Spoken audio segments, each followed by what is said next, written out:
Ang yabang. Yan guys, gumagawa ng lana niya. Oh. Ayan. Diba? Kasi pag ako guys gumawa, walang lana. Kaya siya ang pinagawa ko guys. So, ayan o, diba? Oh. Ako naman tagapaglabada. Ba't ang kulit mo? Kasi mawala na yung Z. Hindi pa yun mawala. Hindi pa yun luto.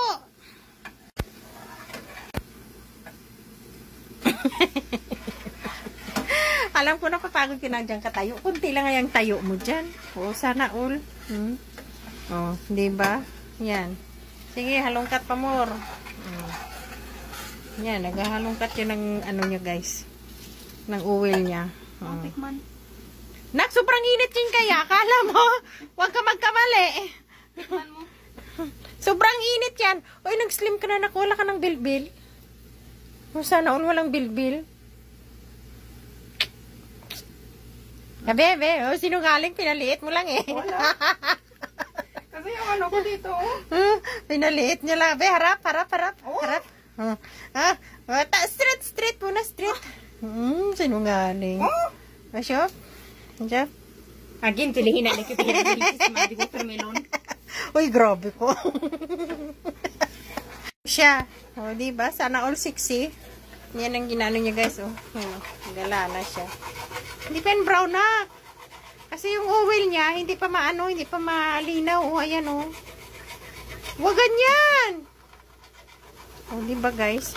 Tingnan yung sinaing. Hindi mo nakita. Tingnan sinaing. Yung sayang ko, guys. Ayan. Ayan, guys.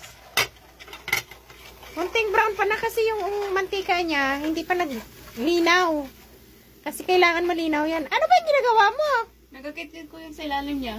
Eh, kasi nasunog. Hindi, kasi sayang. Anong sayang? Sayang yung 12 real natin na ano. Luka-luka. Tira yan. Ilan yan? Ilan? 12 real. 12.45. 12.45? Nasayangan daw ka oil niya sa ilalim kasi mahal daw bili niya. Kasi yung niyag dito guys, hindi talaga, ano siya, dry na dry. Yung parang alanganin yung ano niya. Alanganin yung pagka, ano niya talaga. Pagka tawag yan, hindi ko na alam sa Tagalog. English yan. Hindi ko na alam. Ayan guys. Say bye-bye, Dima. Bye. Ganon?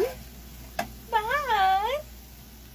Grabe ka naman mag-bye. Ayusin mo naman. Bye-bye.